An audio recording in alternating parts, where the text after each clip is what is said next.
जी, जय जिनेंद्र। गाइस, हमारा legal aptitude चल रहा है और लीगल एप्टीट्यूड में कॉन्ट्रैक्ट एक्ट चल रहा है, राइट। ये लीगल एप्टीट्यूड की 14th क्लास है। अगर कॉन्ट्रैक्ट एक्ट की बात करें तो 11th क्लास है। आई थिंक नियरली हमारा कॉन्ट्रैक्ट एक्ट हो गया है। इसके अलावा एक क्लास और लगेगी। हाँ जी, हम कॉन्ट्रैक्ट एक्ट का पार्ट 1 कवर कर चुके हैं। General principles with respect to contracts ख़त्म कर चुके हैं। अब बेसिकली हम लोग पार्ट 3 पर आए हैं। पार्ट 2 और पार्ट 4, जैसे हम लोगों ने अपनी फर्स्ट वीडियो में डिस्कस किया था कि पार्ट 2 और पार्ट 4 वो तो ऑलरेडी ख़त्म हो चुका है, राइट। मतलब वो अब इफ़ेक्टिव नहीं है, which is related to sale of goods and partnership. तो ये दोनों ख़त्म हो चुके हैं। अब जी पार्ट जो 3 है हमारा, that is related to some special kind of contracts, जिसमें एक तो हमारे पास आता है इंडेमनिटी एंड गारंटी, दूसरा हमारे पास आता है बेलमेंट एंड प्लेज, और तीसरा हमारे पास आता है एजेंसी। आपका जो स्टडी मैट है, जो रेफरेंस मटेरियल आईसीएसआई ने दिया है for CS executive entrance test, उसके अंदर हमारे पास contract of indemnity and guarantee दिया हुआ है। मैं आपको दिखा देता हूँ आपका स्टडी मैट। तो जी contract of indemnity and guarantee दिया हुआ है, और वो भी थोड़ा सा दिया हुआ है, मतलब कंप्लीट नहीं दिया हुआ। जितना आपका स्टडी मैट में दिया हुआ है उससे ज़्यादा मैं थोड़ी सी ज़्यादा आपको नॉलेज दूंगा। और लॉ ऑफ एजेंसी दिया हुआ है सीधा फिर, ठीक है। लॉ ऑफ एजेंसी इनफैक्ट काफ़ी सारा दिया हुआ है इन्होंने, तो लॉ ऑफ एजेंसी हम लोगों को कवर करना है। लेकिन इन लोगों ने बेलमेंट और प्लेज से रिलेटेड प्रोविजंस नहीं दिए हुए, लेकिन एमसीक्यूज में बेलमेंट और प्लेज से रिलेटेड क्वेश्चंस पूछे जा सकते हैं या यूज़ किए जा सकते हैं उनसे रिलेटेड प्रोविजंस। तो जी मैं आपको थोड़ा सा बेलमेंट और प्लेज का भी हिंट दूंगा कि वो क्या होते हैं। आ जाइए, सबसे पहले नोट से कवर करते हैं contract of indemnity and guarantee, फिर आपका स्टडी मैट देखेंगे कि इसमें क्या कवर किया हुआ है, क्या नहीं कवर किया हुआ। तो जो मैं करवाना चाहता हूँ सबसे पहले मैं वो आपको करवा देता हूँ, ठीक है। जो स्टूडेंट्स फर्स्ट टाइम हमारी वीडियोस देख रहे हैं उनको मैं इन्फॉर्म कर दूं कि हम सीएस एग्जीक्यूटिव एंट्रेंस टेस्ट की सारी वीडियोस फ्री ऑफ कॉस्ट अपने यूट्यूब चैनल पर अपलोड कर रहे हैं। दीप ज्ञान क्लासेस हमारा यूट्यूब चैनल है, तो कोई भी स्टूडेंट वहां जाकर इन क्लासेस का बेनिफिट ले सकता है फ्री ऑफ कॉस्ट। नोट्स के लिए हमारा व्हाट्सएप ग्रुप ज्वाइन करना पड़ेगा, जिसका लिंक हर वीडियो के डिस्क्रिप्शन बॉक्स में दिया हुआ होता है। प्लस जितनी भी वीडियोस हम लोग अपलोड कर रहे हैं उनकी प्लेलिस्ट का लिंक भी व्हाट्सएप डिस्क्रिप्शन बॉक्स में दिया होता है, ठीक है। तो आप वहाँ जाकर देख सकते हैं। तो कुल मिलाकर हर वीडियो का डिस्क्रिप्शन बॉक्स जरूर चेक कीजिएगा, क्योंकि कोई भी अपडेट्स होगा या कुछ भी होगा वो हम डिस्क्रिप्शन बॉक्स में ही स्पेसिफाई कर देंगे। आ जाइए जी, contract of indemnity and contract of guarantee basically section 124 से लेकर 147 ऑफ कॉन्ट्रैक्ट एक्ट ये प्रोविजंस कवर कर रहे हैं, ठीक है। अब जी सबसे पहले इंडेमनिटी का मतलब क्या है, सेक्शन 124 ने बताया। कहता है जी, a contract of indemnity is a contract by which one party promises to save the other party. One party promise करती है दूसरी पार्टी को उसको नुकसान से बचाने के लिए, फ्रॉम को लॉस कोज्ड बाय हिम, तो उसको नुकसान से बचाने के लिए, by the conduct of the promisor himself और by the conduct of any person. तो जी ए बी को प्रोमिस करता है कि मेरी वजह से अगर आपको कोई नुकसान हुआ या किसी थर्ड पर्सन की वजह से आपको कोई नुकसान हुआ तो मैं आपको उस नुकसान से प्रोटेक्ट करूँगा, मैं आपको उस नुकसान से सेव करूँगा। अगर ऐसा कोई कॉन्ट्रैक्ट होता है बिटवीन ए एंड बी तो उसे हम क्या बोलते हैं, कॉन्ट्रैक्ट ऑफ इंडेमनिटी, ठीक है। एग्जाम्पल के थ्रू समझते हैं। मान के चलिए कि मैं पीजी में रहता हूँ, एक तो मैं रहता हूँ पीजी में और एक मेरा दोस्त रहता है मेरे साथ बी, दोनों सेम पीजी में रहते हैं, ठीक है जी। अब हम दोनों ही अपने घर वापस जा रहे हैं ट्रेन से, दोनों ही अपने घर वापस जा रहे हैं ट्रेन से। अब जी रेलवे स्टेशन पर मेरा बैग गुम हो जाता है और मेरा बैग पाता है जी जो भी वहाँ पर रेलवे मास्टर होगा, स्टेशन मास्टर होगा, तो जी स्टेशन मास्टर को मेरा बैग पाता है। तो स्टेशन मास्टर अनाउंस करवाता है, भैया मुझे इस कलर का एक बैग मिला है, जिसका हो वो ले जाए, ठीक।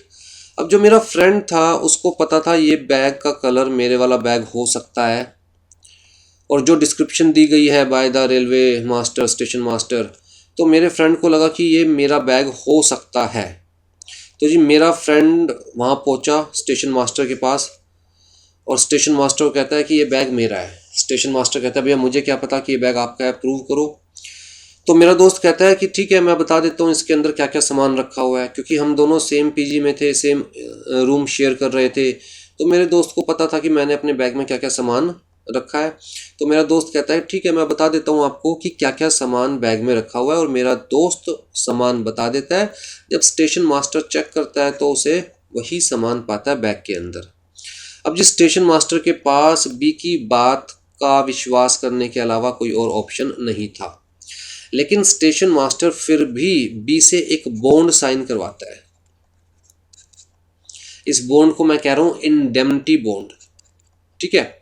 तो जी एक बॉन्ड साइन करवाता है कि कल को अगर किसी और ने मेरे ऊपर क्लेम किया इस बैग को लेकर, और उसने ये प्रूव कर दिया कि ये बैग उसका था, तो मुझे जो भी लॉस होगा उस वजह से वो लॉस आपको देना पड़ेगा। बी कहता है ठीक है मैं बॉन्ड साइन कर देता हूँ। ठीक है जी। तो ये बॉन्ड क्या है? कहता है जी ये एक तरह का कॉन्ट्रैक्ट है जो बी के बीच में और स्टेशन मास्टर के बीच में हो रहा है, जहाँ पर बी स्टेशन मास्टर को कह रहा है कि मेरी वजह से या किसी और की वजह से अगर आपको इस बैग को लेकर कोई भी लॉस सहना पड़ा तो भैया मैं वो लॉस रिकवर कर दूँ आपका। ठीक है गाइस, हो सकता है थोड़ी बहुत पीछे डॉग्स की आवाज़ आ रही हो आपको, बट आपको पता है दिन में रिकॉर्डिंग करना पॉसिबल नहीं है, तो रात को ही रिकॉर्डिंग करनी पड़ती है। और रात को आजकल ये लोग शेर बने बैठे हैं। कहते हैं ना हर कुत्ते का दिन आएगा, तो बेसिकली ये लॉकडाउन के टाइम पर कुत्तों का दिन आया हुआ है, तो सारी रात ये शोर करते रहते हैं। बट हल्की फुल्की वॉइस आ रही है तो एडजस्ट कर लीजिएगा, और कोई ऑप्शन नहीं है मेरे पास, रिकॉर्डिंग तो करनी है, आप लोगों को देना है तो हाँ जी। तो बी के बीच में और स्टेशन मास्टर के बीच में एक्चुअल में क्या हो रहा है? कॉन्ट्रैक्ट हो रहा है। ठीक है, किस चीज़ का? कि अगर स्टेशन मास्टर को लॉस बियर करना पड़ेगा उस बैग की वजह से, तो बी स्टेशन मास्टर को वो लॉस रिकवर करवा देगा। अब जी मैं स्टेशन मास्टर के पास पहुंचता हूँ, अनाउंसमेंट मैंने भी सुनी थी, मैं थोड़ा लेट हो गया, लेकिन मैं स्टेशन मास्टर के पास पहुंचता हूँ। स्टेशन मास्टर ने कहा कि भैया इस तरह एक मिस्टर बी आए थे, उन्होंने मुझे बैग की डिस्क्रिप्शन दी, बैग के अंदर क्या क्या कंटेंट था वो बताया, तो जी मैंने वो बैग उनको दे दिया। अब जी मैं स्टेशन मास्टर कहता हूँ वो बैग मेरा था, I am the real owner of the bag, और मैं आपके ऊपर केस फाइल करूँगा। आपकी वजह से जो मुझे लॉस हुआ है, आपने वो बैग किसी अननोन पर्सन को दे दिया, मुझे नहीं पता वो इंसान कौन है, और जी मैं आपके ऊपर केस फाइल करूँगा। ठीक है जी। अब इस केस में अगर मैं स्टेशन मास्टर पर केस फाइल करता हूँ, तो जी देखो स्टेशन मास्टर को अपना बचाव करना पड़ेगा, केस में अपना डिफेंड करना पड़ेगा। तो स्टेशन मास्टर को उस लीगल प्रोसीडिंग में वकील को पैसे देने पड़ सकते हैं। तो जी जो भी लीगल प्रोसीडिंग होगी उसकी कॉस्ट, फिर जी हो सकता है कोर्ट स्टेशन मास्टर को ऑर्डर दे कि जी मिस्टर ए को लेट से 2000 रुपये दीजिए आप डैमेजेस के लिए, तो जी वो जो डैमेज देना पड़ेगा स्टेशन मास्टर को मुझे, तो जी डैमेज प्लस कहता है हो सकता है कि आउट ऑफ द कोर्ट ही हम कॉम्प्रोमाइज़ कर ले, कोर्ट में जाए ना, out of the court compromise कर ले। स्टेशन मास्टर कहे ठीक है भैया आप मेरे साथ out of the court compromise कर लो, मैं आपको 2000 रुपये दे देता हूँ। तो हो सकता है कि out of the court compromise करना पड़े, तो कॉम्प्रोमाइज़ अमाउंट।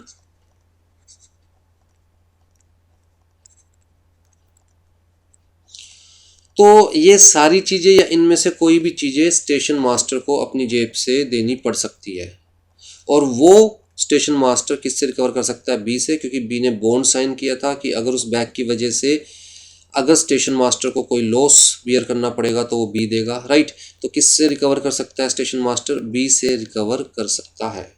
ठीक है, हाँ बस इतना ध्यान रखना स्टेशन मास्टर को कि जब इन दोनों के बीच में ये इंडेमनिटी वाला कॉन्ट्रैक्ट हुआ था, ये इंडेमनिटी बॉन्ड भरा गया था, तो स्टेशन मास्टर को अब आगे जो भी प्रोसीडिंग करनी है वो या तो as per the instruction of B करनी है, भाई बी ने पहले ही कह दिया था कि अगर कोई आपके ऊपर केस फाइल करे तो आप बाकायदा वकील हायर कीजिएगा, केस लड़िएगा, कोर्ट जो भी डैमेजेस देगी सामने वाले को आप वो दे दीजिएगा।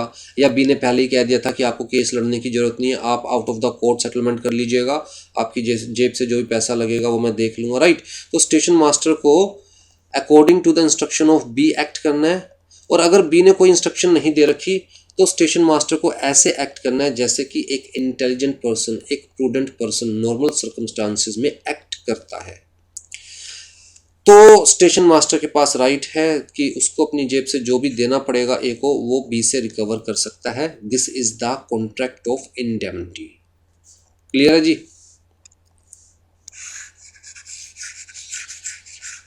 अब जी थोड़ा सा लॉ के अकॉर्डिंग देख लेते क्या है। हाँ जी, a contract of indemnity is a contract by which one party, यहाँ पर B, promises to save the other party, station master, from the loss caused to him by the conduct of promiser, B के conduct से, या फिर by the conduct of any other person, A की वजह से। ठीक है। इंडेमनिफाइड और इंडेमनिटी होल्डर, यहाँ पर इंडेमनिफाइड कौन है? कहता है जी स्टेशन मास्टर इज इंडेमनिफाइड। तो the person who promises to indemnity or make good the loss is called indemnifier. The person whose loss is made good is called indemnified or indemnity holder. तो indemnifier जो indemnify कर रहा है, जो सामने वाले को बचा रहा है, मतलब यहाँ पर B क्या है? indemnifier। और किसको बचा रहा है B? कहता है जी स्टेशन मास्टर को। तो स्टेशन मास्टर क्या है? indemnified या indemnity holder। Rights of indemnity holder when sued. अब देखिए यहाँ पर वो तीनों राइट्स बताए हुए हैं जो मैंने आपको कहा कि हो सकता है स्टेशन मास्टर को डैमेजेस पे करने पड़े, हो सकता है स्टेशन मास्टर को लीगल प्रोसीडिंग्स की कॉस्ट बियर करनी पड़े, वकील को पैसे देने हैं, कोर्ट में जाना है, हो सकता है स्टेशन मास्टर को कॉम्प्रोमाइज़ करना पड़े और कॉम्प्रोमाइज़ में पैसे देने पड़े। तो कहता है तीनों ही केसेस के अंदर स्टेशन मास्टर वो पैसा बी से रिकवर कर सकता है। बट तीनों ही केसेस में बड़ा क्लियर कट लिखा हुआ है कि या तो स्टेशन मास्टर एक्ट करे according to the instruction of B. अगर बी ने कोई इंस्ट्रक्शन नहीं दे रखी तो स्टेशन मास्टर एक्ट करे as if the man of ordinary prudence. एक आम इंसान ऐसी सिचुएशन में समझदारी से जो काम कर सकता है वैसे काम करे स्टेशन मास्टर, तो उस केस में station master can recover all the damages which he may be compelled to pay in any suit in respect of any matter to which the promise to indemnify applies. कहता है all cost, तो damages जो से देने पड़ सकते हैं, all cost which he may be compelled to pay in any such suit if in bringing or defending it. अपने आप को डिफेंड करने में या सामने वाले के अगेंस्ट केस करने में कोई भी उसकी कॉस्ट लगती है। He did not contravene the order of promisor, या तो वो ऐसे एक्ट करे जैसे बी ने इंस्ट्रक्शन दी। अगर बी ने कोई इंस्ट्रक्शन नहीं दी हुई and acted as if it would have been prudent for him to act in the absence of any contract of indemnity, right. तो अगर बी ने कोई इंस्ट्रक्शन नहीं दे रखी in the contract of indemnity तो ऐसे एक्ट करे जैसे एक man of ordinary prudence act करता है। और if the promisor authorise him to bring or defend the suit. तो जी डिपेंड करता है ना, बी ने स्टेशन मास्टर को क्या कहा था कि अगर कोई आपके ऊपर केस फाइल करता है तो आप केस लड़िए या फिर आप out of the court compromise कर लीजिए, राइट। तो डिपेंड करता है, तो स्टेशन मास्टर को उसी अकॉर्डिंग एक्ट करना है, तभी बी से वो रिकवर कर सकता है। जब बी ने कहा कि मैं सारा एक्सपेंस बियर करने को तैयार हूँ, बी ने कहा भैया मैं सारी हर तरह की लाइबिलिटी लेने को तैयार हूँ, तो ये स्टेशन मास्टर को एटलीस्ट एक्ट तो बी के अकॉर्डिंग ही करना पड़ेगा ना। फिर all sum which he may have paid under the terms of any compromise of any suit if the compromise was not contradictory to the order of the promisor and was one which it would have been prudent for the promisee to make in the absence of any। तो I think चीज़ आपको clear है। एक simple example से मैंने तीनों ही चीज़ें आपको समझा दी थी, ठीक है। रट्टा आपको मारना नहीं है, चीज़ें आपको समझना है, क्योंकि आपको लिखना नहीं है। सारे जो क्वेश्चंस आएंगे वो MCQ बेस्ड आएंगे। आ जाइए जी। तो ये तो कॉन्ट्रैक्ट ऑफ इंडेमनिटी था। अब कॉन्ट्रैक्ट ऑफ गारंटी क्या होता है? आई थिंक गारंटी तो आपको पता है। मान के चलिए ए जाता है बैंक में कि जी मुझे लोन चाहिए। बैंक कहता है भैया मैं आपको लोन दे दूंगा बट मुझे किसी की गारंटी चाहिए, किसी ऐसे बंदे की गारंटी जिसके ऊपर मैं विश्वास कर सकूं, कल को आपने मुझे पैसे नहीं दिए तो मैं उससे वो पैसे रिकवर कर सकूं। ठीक है, तो ए बी के पास जाता है कि जी मुझे लोन चाहिए बट बैंक गारंटी मांग रहा है। आप ऑलरेडी बैंक के अच्छे कस्टमर हैं, पुराने कस्टमर हैं, और आपका बैंक में अकाउंट है, एफडीज वगैरह है, तो बैंक आपकी गारंटी एक्सेप्ट कर लेगा। आप मेरे नाम की गारंटी दे दीजिए बैंक को। ठीक, तो एक ही रिक्वेस्ट पर, मैं हाईलाइट कर रहा हूँ इस चीज़ को, एक ही रिक्वेस्ट पर, ये ए क्या है? कहता है प्रिंसिपल डेटर। एक्चुअल में डेटर कौन है? ए। बैंक क्या है? कहता है प्रिंसिपल क्रेडिटर। और बी क्या है? कहते हैं गारंटर, जो गारंटी दे रहा है। राइट, तो जी एक ही रिक्वेस्ट पर बी बैंक को गारंटी देगा कि यार आप ए को लोन दे दीजिए, अगर ए ने पैसे वापस नहीं दिए तो मैं दूंगा, अगर ए ने पैसे वापस नहीं दिए तो मैं दूंगा। राइट, अब अगर बैंक ए को लोन दे देता है तो ए के ऊपर तो वो कर्जा है ही कि उसे बैंक का पैसा वापस देना है, साथ साथ तलवार बी के ऊपर भी लटकी हुई है कि अगर ए ने पैसे वापस नहीं दिए या ए डिफॉल्टर हो गया या ए भाग गया तो बी को वो पैसे देने पड़ेंगे। तो कायदे से देखा जाए तो ए की लाइबिलिटी तो है ही है, ए की लाइबिलिटी प्राइमरी है। पहली लाइबिलिटी किसकी? ए की, पैसे देने की। लेकिन ए के साथ साथ साथ साथ बी की भी तो लाइबिलिटी है, बट बी की लाइबिलिटी सेकेंडरी है। सेकेंडरी का मतलब कि अगर ए ने नहीं दिए तो बी को देने पड़ेंगे, बट है तो दोनों की लाइबिलिटी साथ साथ। तो हम कहेंगे जी जो यहाँ पर गारंटर है इसकी लाइबिलिटी को एक्सटेंसिव है, साथ साथ चल रही है प्रिंसिपल डेटर के साथ साथ, बट प्रिंसिपल डेटर की प्राइमरी है और जो गारंटर है उसकी सेकेंडरी है। ठीक है, तो a contract of guarantee is a contract to perform the promise or discharge the liability of a third person in case of his default. The person who gives the guarantee is called surety. तो जी ये जो guarantor है इसको हम surety भी बोलते हैं। Ultimately यही तो श्योरिटी दे रहा है बैंक को कि अगर ए ने पैसे वापस नहीं दिए तो मैं दूंगा। Right, the person in respect of whose default the guarantee is given is called principal debtor. A principal debtor है, and the person to whom guarantee is given is called the creditor. Bank क्या हो गया? Creditor. ठीक, एक guarantee में भी even oral और return, तो वो तो मैं बहुत पहले डिस्कस कर चुका हूँ। इंडियन कॉन्ट्रैक्ट एक्ट के अंदर ऐसा कुछ नहीं है कि things shall be in return. Contract में भी ओरल और में भी रिटर्न। हाँ जी, कंसिडरेशन फॉर गारंटी। अब मान के चलिए ए ने डिफॉल्ट कर दिया, बैंक बी से पैसे मांगने के लिए आता है। बी कहता है मैं क्यों दूं भाई पैसे, बदले में मुझे क्या मिला?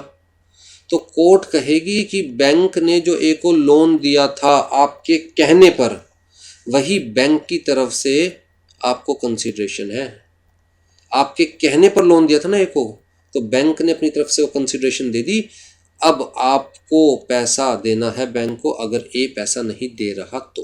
राइट, तो anything done or any promise made for the benefit of principal debtor may be sufficient consideration to the surety for giving the guarantee. अब जी दोनों हमने देखे, यहाँ पर भी अल्टीमेटली एक इंसान दूसरे को प्रोटेक्ट कर रहा है और यहाँ पर भी अल्टीमेटली एक इंसान दूसरे को प्रोटेक्ट कर रहा है। राइट, बट दोनों में डिफरेंस क्या है? Contract of indemnity, contract of guarantee में डिफरेंस क्या है? कहता है जी कॉन्ट्रैक्ट ऑफ इंडेमनिटी के केस में सिर्फ दो ही पार्टीज है। कॉन्ट्रैक्ट तो दो ही पार्टीज के बीच में हो रहा है ना, बी के बीच में और स्टेशन मास्टर के बीच में कॉन्ट्रैक्ट हुआ था ना। ए तो उसका पार्ट नहीं था, ठीक है, ये तो बाद में केस फाइल करेगा स्टेशन मास्टर के ऊपर रिकवर करने के लिए चीज़ें, बट कॉन्ट्रैक्ट किसके बीच में हुआ था? बी के और स्टेशन मास्टर के बीच में। तो जी इंडेमनिटी के केस में दो ही पार्टीज होती है, एक इंडेमनीफायर और एक इंडेमनीफाइड। तो बी क्या है? इंडेमनीफायर, और स्टेशन मास्टर क्या है? इंडेमनीफाइड। लेकिन गारंटी के केस में कहता है जी तीन पार्टीज होती है। ए के कहने पर बी ने बैंक को गारंटी दी, तो तीनों के बीच में कॉन्ट्रैक्ट हुआ। बैंक ने बी की गारंटी एक्सेप्ट करी तब ए को पैसे दिए, तो एक्चुअल में जो कॉन्ट्रैक्ट है वो तीनों के बीच में हुआ। तो गारंटी के केस में कहते हैं 3 पार्टीज होती है, एक तो श्योरिटी गारंटर, एक प्रिंसिपल डेटर और तीसरा क्रेडिटर। ठीक है। In a contract of indemnity the liability of the indemnifier is primary. Indemnity के केस में कहता है बी की लायबिलिटी क्या है, प्राइमरी। बी की लायबिलिटी क्या है, प्राइमरी। अल्टीमेटली चाहे पैसे स्टेशन मास्टर की जेब से जाएंगे बट वो किससे रिकवर कर सकता है, बी से। ठीक है। लेकिन कहता है गारंटी के केस में प्राइमरी लायबिलिटी किसकी है, कहता है जी श्योरिटी की नहीं है, प्राइमरी लायबिलिटी किसकी है, प्रिंसिपल डेटर की।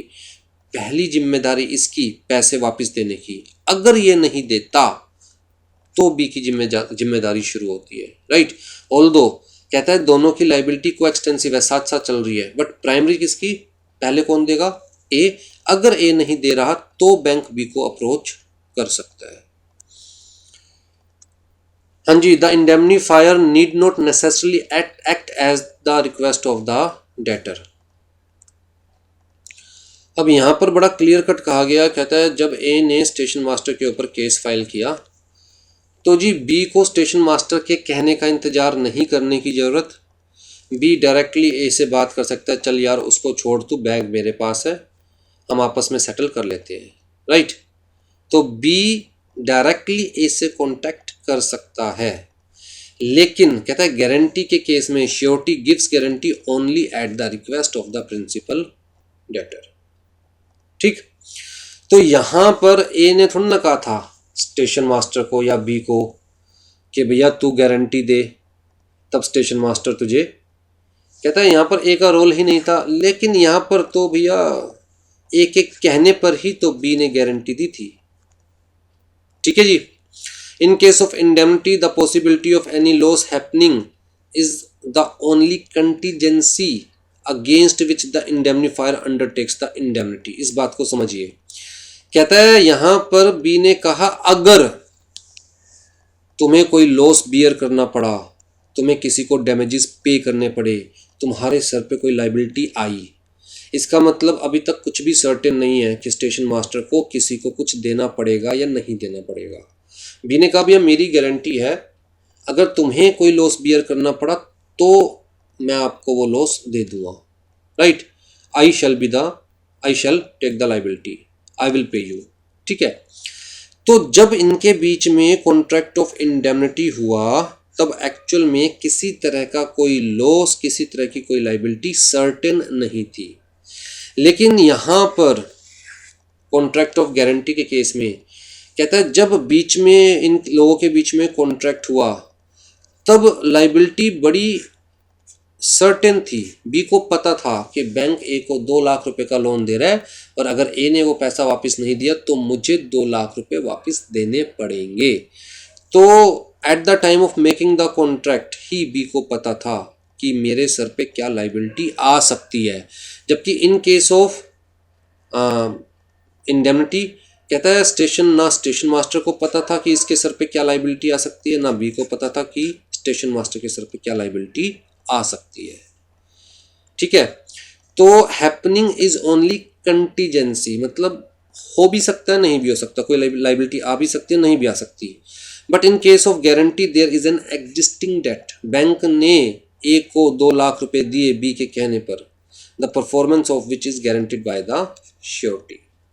Indemnifier cannot sue third party in his own name unless there is an assignment. तो जी जो इंडेमनीफायर है वो अपने नाम से किसी के ऊपर केस फाइल नहीं कर सकता।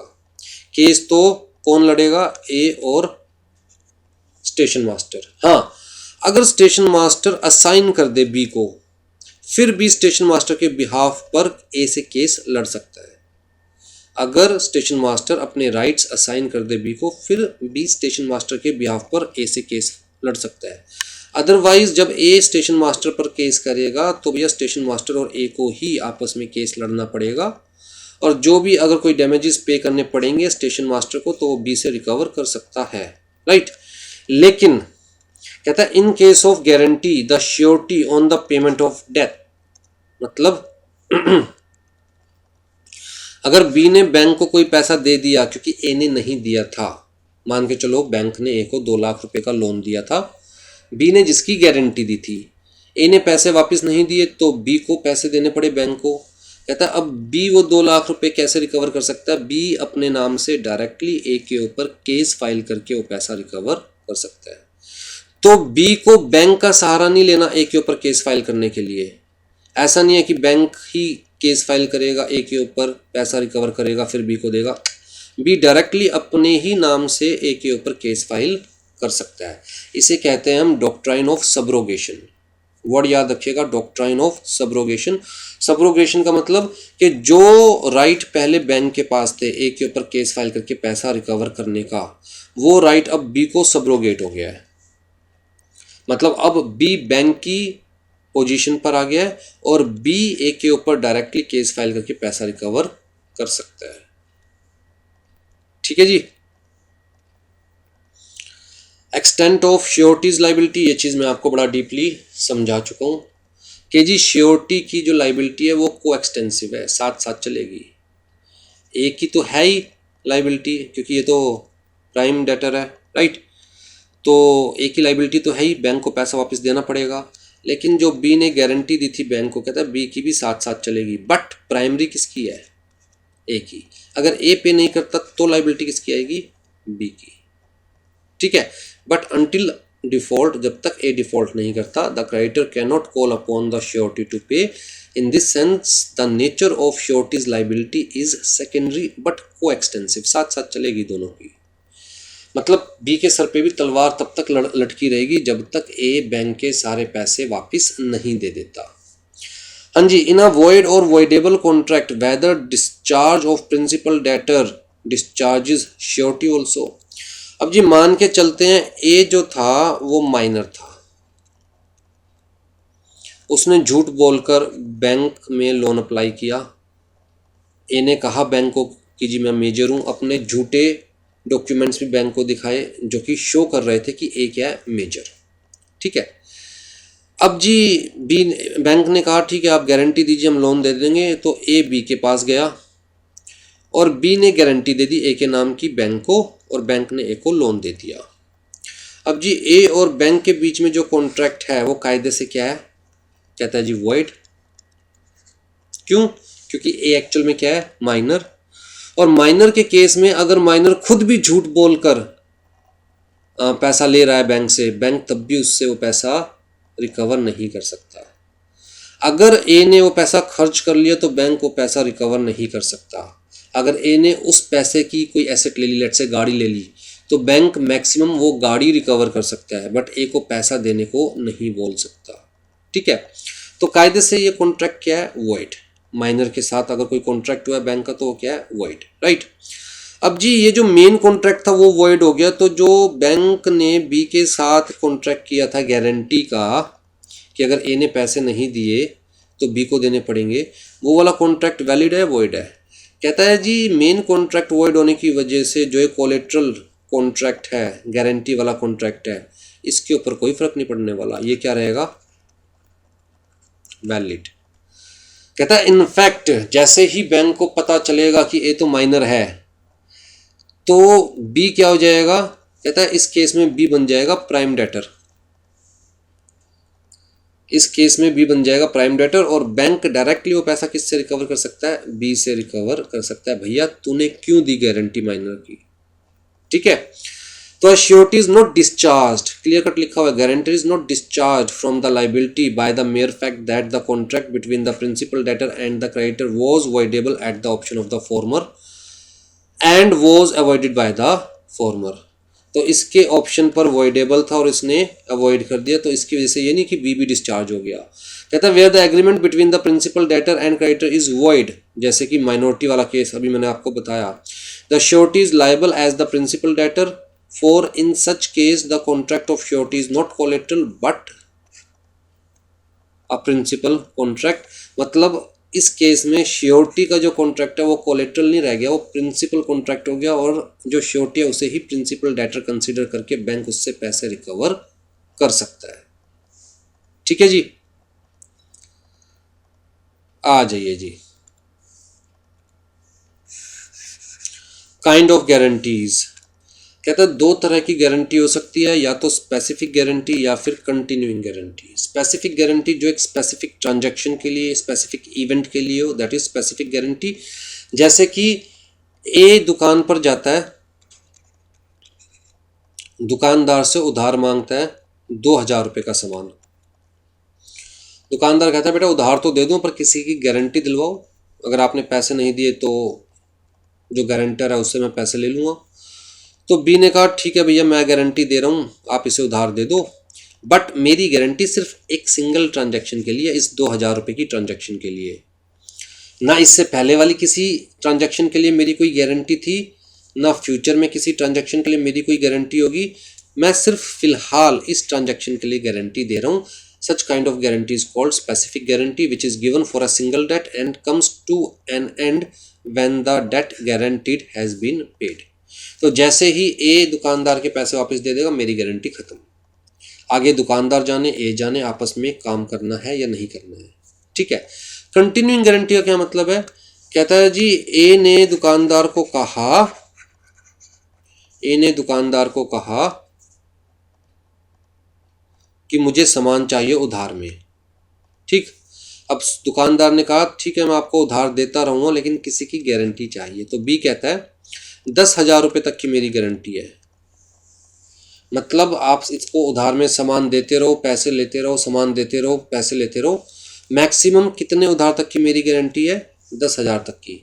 अगर 10,000 से ज़्यादा का सामान आपका उधार में चला गया तो उससे ऊपर की मेरी कोई गारंटी नहीं है।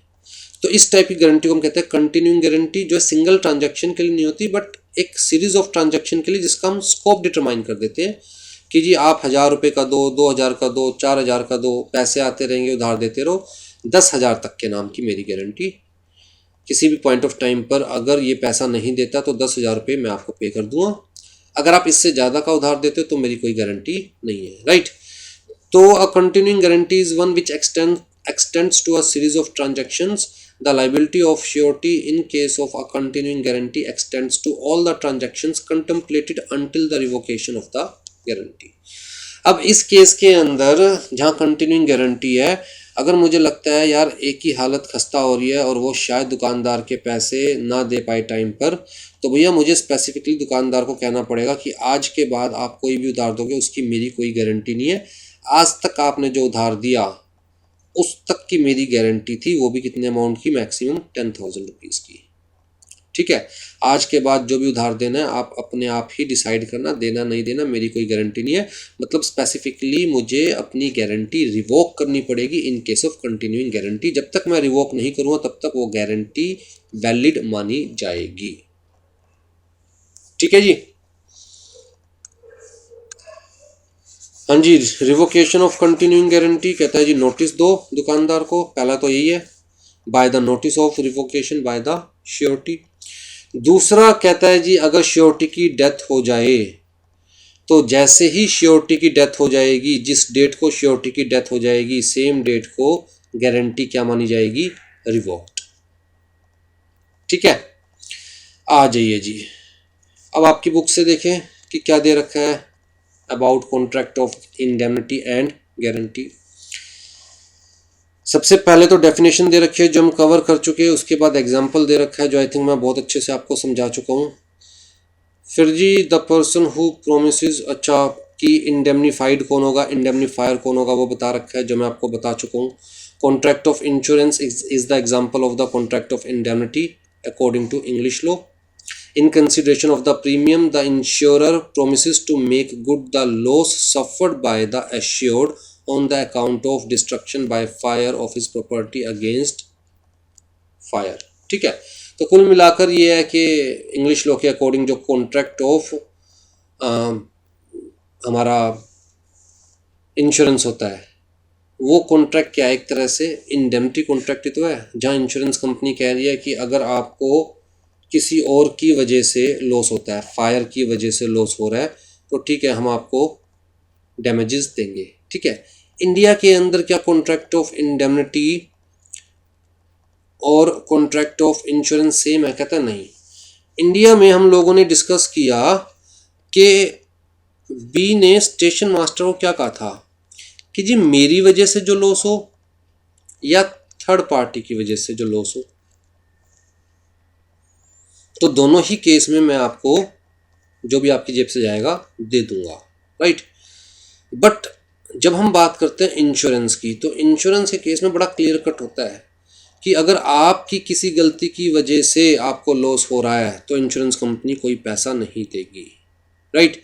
इंश्योरेंस का केस क्या होता है कि अगर थर्ड पार्टी की वजह से आपको कोई लॉस हो रहा है, जैसे अगर मैं कार इंश्योरेंस ले रहा हूँ तो बड़ा क्लियर कट होता है कि जी मैं कार चलाऊँगा, एज़ पर लॉ चलाऊँगा, रूल्स रेगुलेशंस को फॉलो करूँगा, मेरे पास वैलिड लाइसेंस होना चाहिए।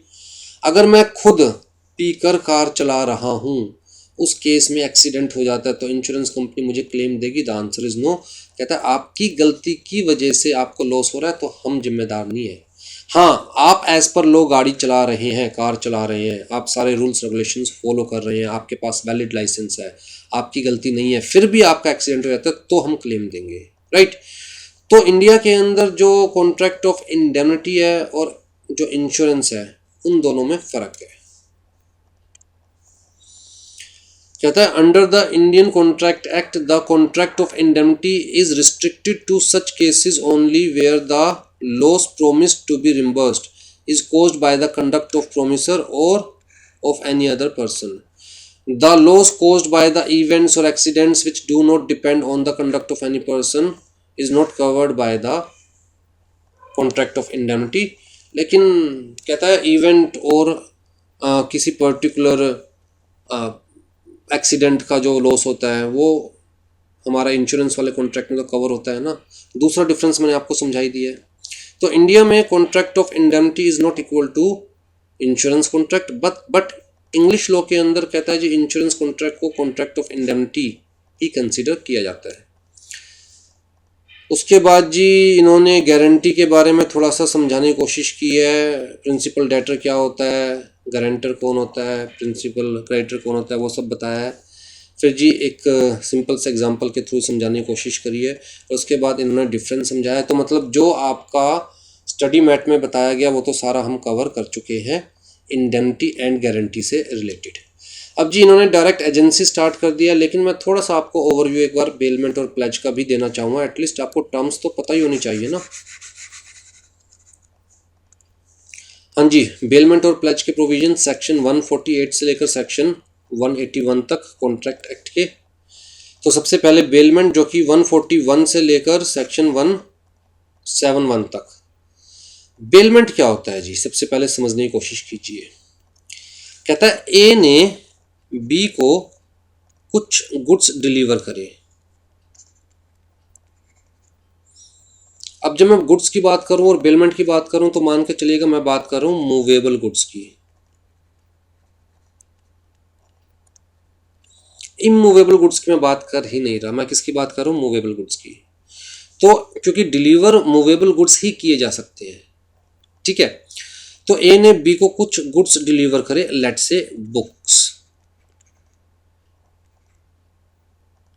बी के बेनिफिट के लिए वो गुड्स डिलीवर किए गए और कहा गया कि जब आपका काम पूरा हो जाए तो ये जो बुक्स है ये मुझे वापस दे दीजिएगा।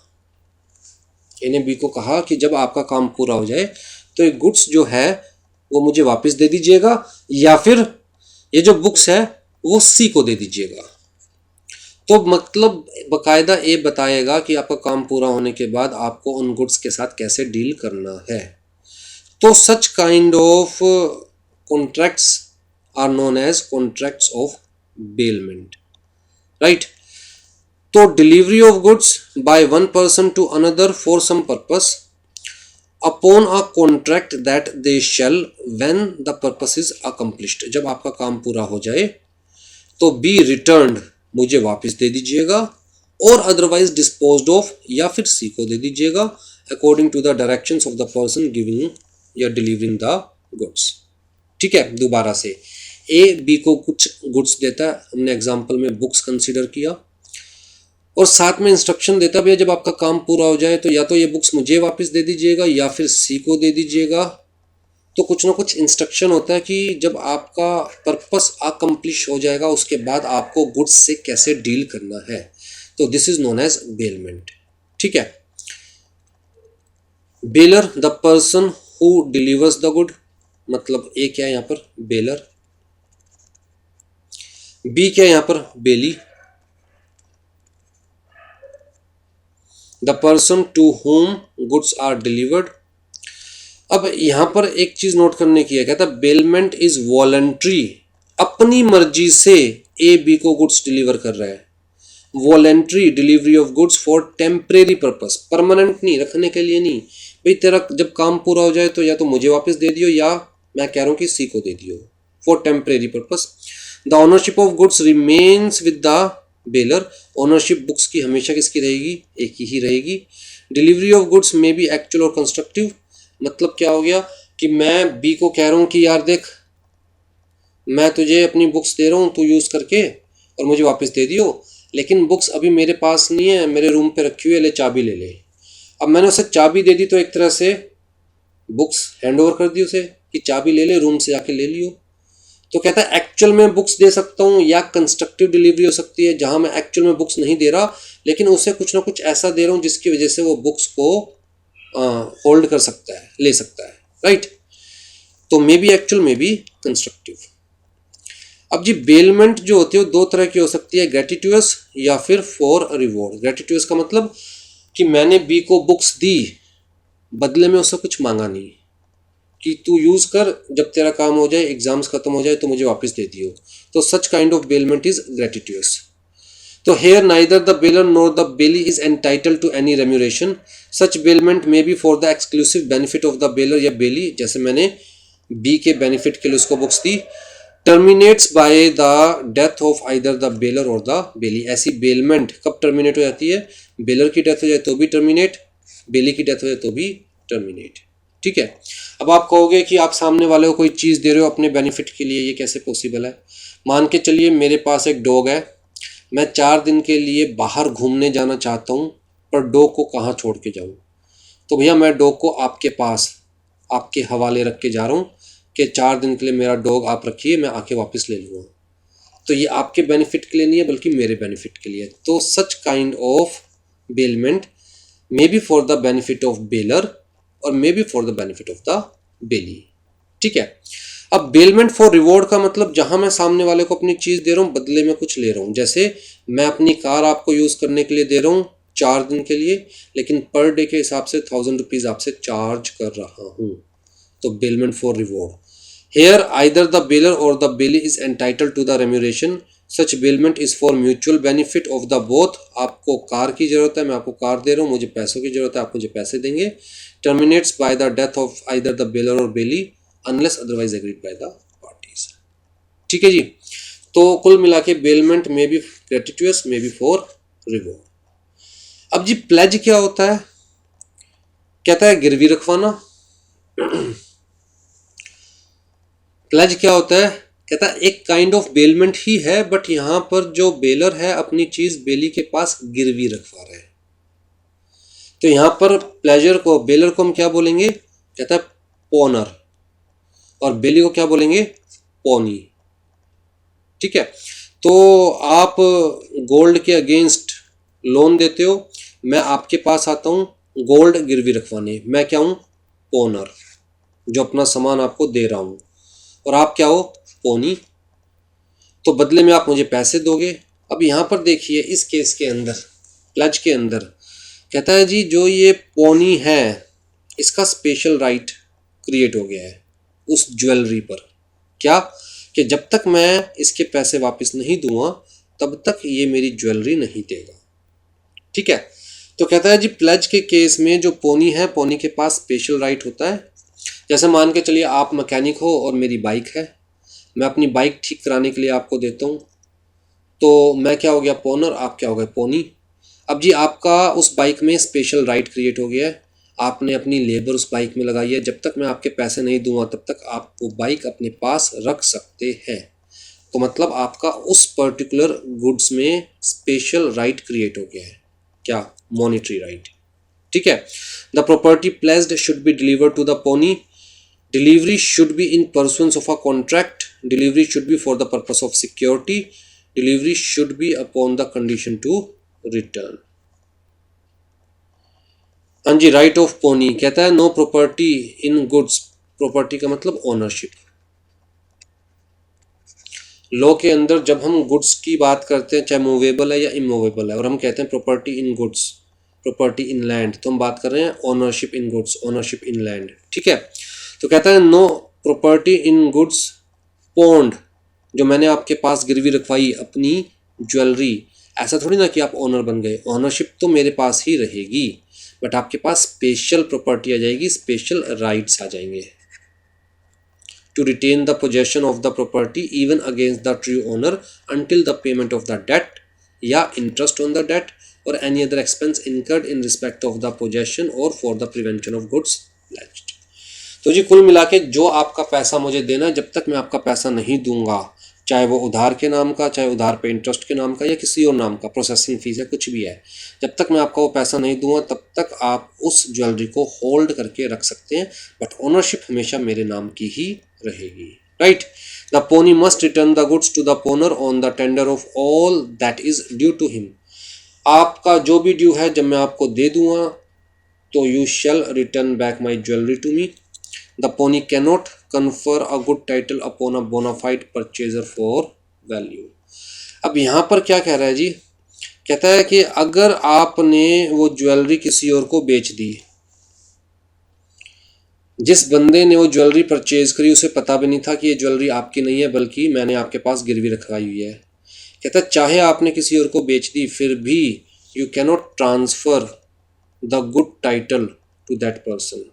मेरी चीज़ आप किसी और को नहीं बेच सकते, चाहे वो बंदा कितना ही इनोसेंट हो, वो मेरी चीज़ है, मैं रिकवर करवा सकता हूँ।